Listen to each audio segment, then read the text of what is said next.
The thing I like most about the changes that Joe has made is that despite being modern and bright and fresh, it's the most peaceful place at Berryfields.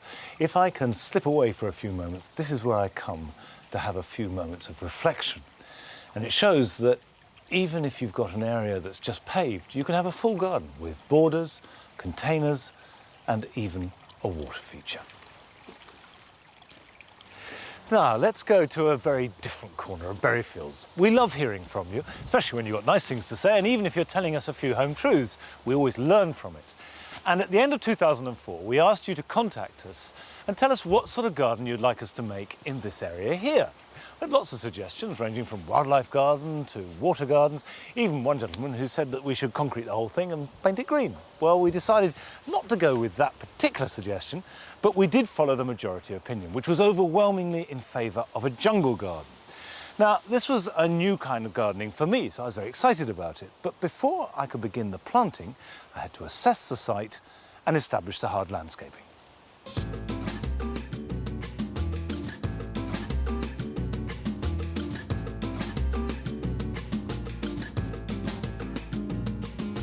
Now you can see that we've made the path kinky.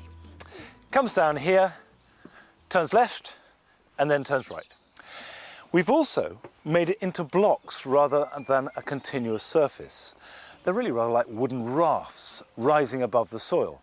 Now the reason for that is it means that we can plant under it and particularly in between each raft.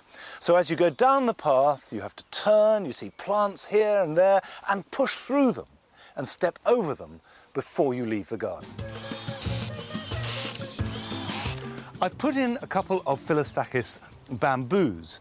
Now this one, Philostachys holochrysia, with its yellow canes, and behind it we've got the Philostachys nigra with these wonderful intense black canes, and immediately we've got a dramatic jungly effect. But the beauty of Philostachys is that they don't grow incredibly rampant.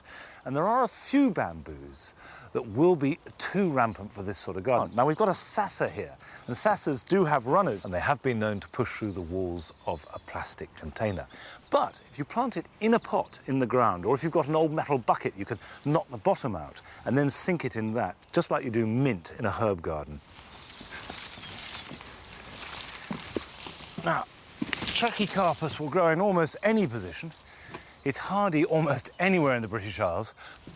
Although it likes moisture, I'm also going to give it a little bit of extra grit, and I'm putting it right in the front to get a dramatic statement as you enter the garden.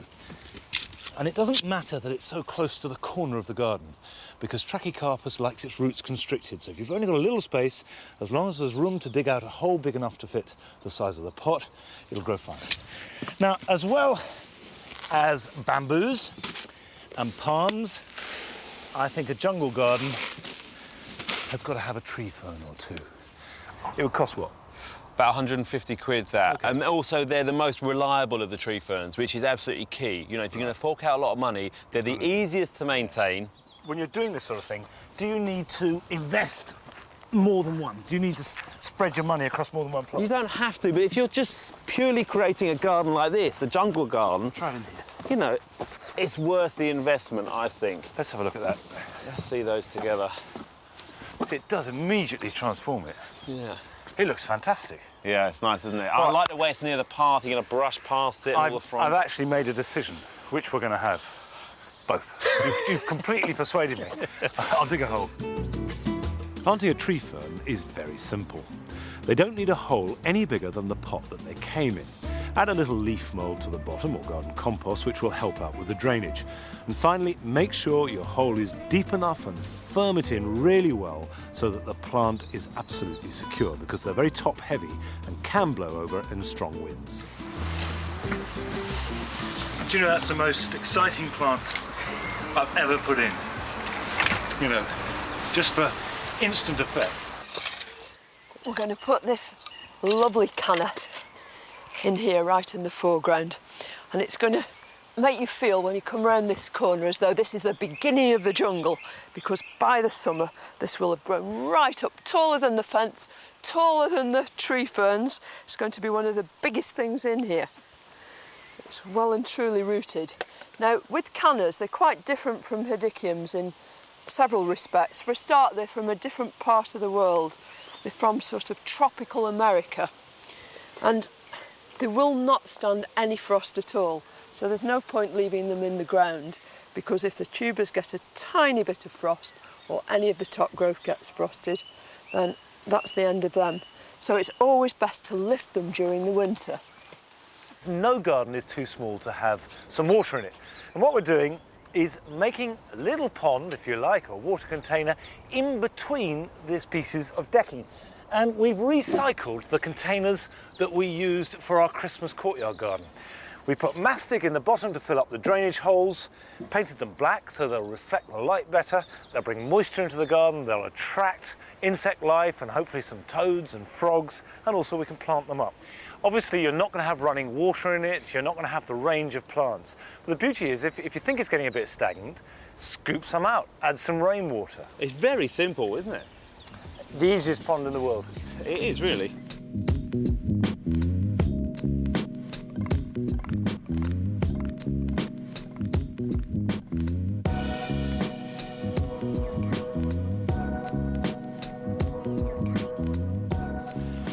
In many ways, the jungle garden has been the most successful of all the gardens that we've attempted over the last 3 years here at Berryfields.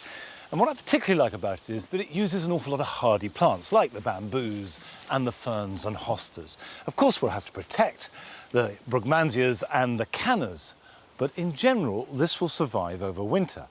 And in the future, I want to add aracemas and podophyllums and increase that jungly effect, and I can't wait to see how it develops. Now, I am the first to admit that the aspect of gardening that gives me the most sustained pleasure is the growing of organic fruit and vegetables. So the kitchen garden here at Berryfields is my favourite place. But any garden without a vegetable patch is like a house without a kitchen. The growing of your own vegetables and then eating them in season is one of life's great pleasures.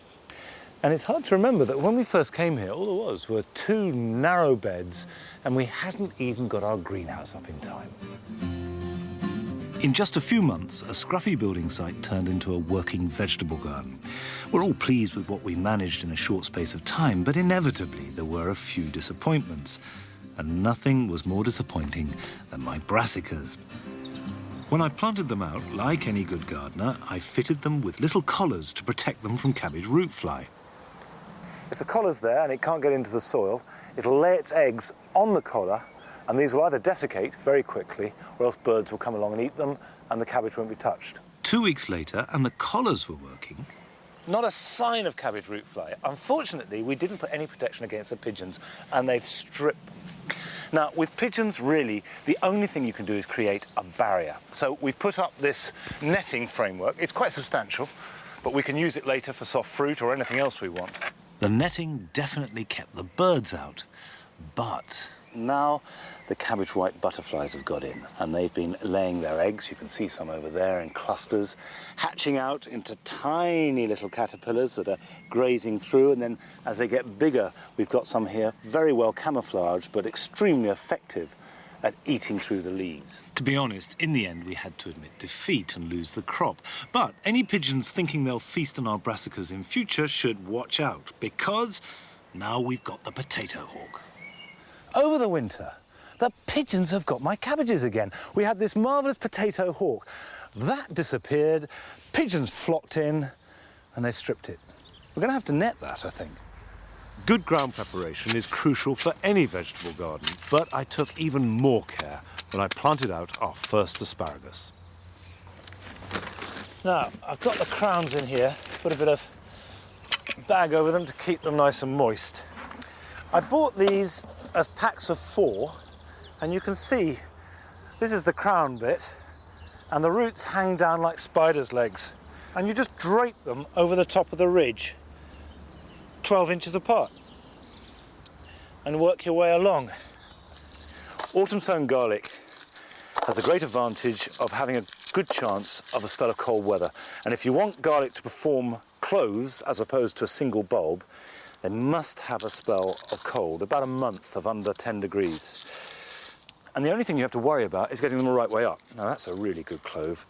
The flat plate at the bottom is where the roots come from, and the pointy bit is where the leaves come from. So don't plant them upside down. Now, the reason for sowing peas is not to give yourself a huge supply, but just to have that wonderful succession of absolutely fresh peas from the pod. And if you can harvest them and take them to the table, you're a better person than I am, because I always end up eating them out in the garden. And they're dead easy to grow. Just rake it down. Remember, this has been dug over. And then with the back of the rake, take out a wide, shallow drill. Now, these are Hurst green shaft, which have good long pods, nice old-fashioned variety. And everybody's got their own different technique, but I just simply place them in a grid, about 4 inches apart, like that. Now, for planting leeks, this is the tool you need. It's a dibber. If you ever break a spade or a fork, don't throw away the handle, because they're perfect for making a dibber. Just saw it off. I've just sharpened that up with a knife, and it's just the trick for the job, because we want to make a hole that's quite deep. And I've dug this over and then firmed it, because we don't want it too loose. Spiral that into the hole like that. Because we've transplanted it and it's lost some roots, I'm going to cut back the top, so that there's less demand on it until it starts to grow. And then, importantly, we don't backfill with soil. Just fill it up with water. And just fill it up like that. And that will wash the roots down into the soil and also bring soil around them. Do that once a week, and gradually the leek will grow out to fill that hole. So you get a blanched, tender, decent-sized leek. Courgettes like plenty of richness and moisture, and that applies to pumpkins, squashes, courgettes and cucumbers if you grow them outside.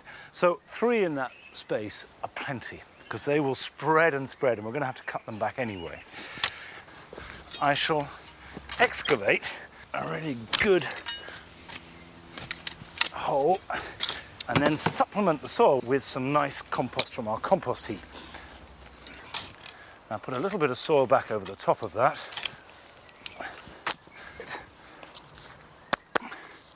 And we'll plant that.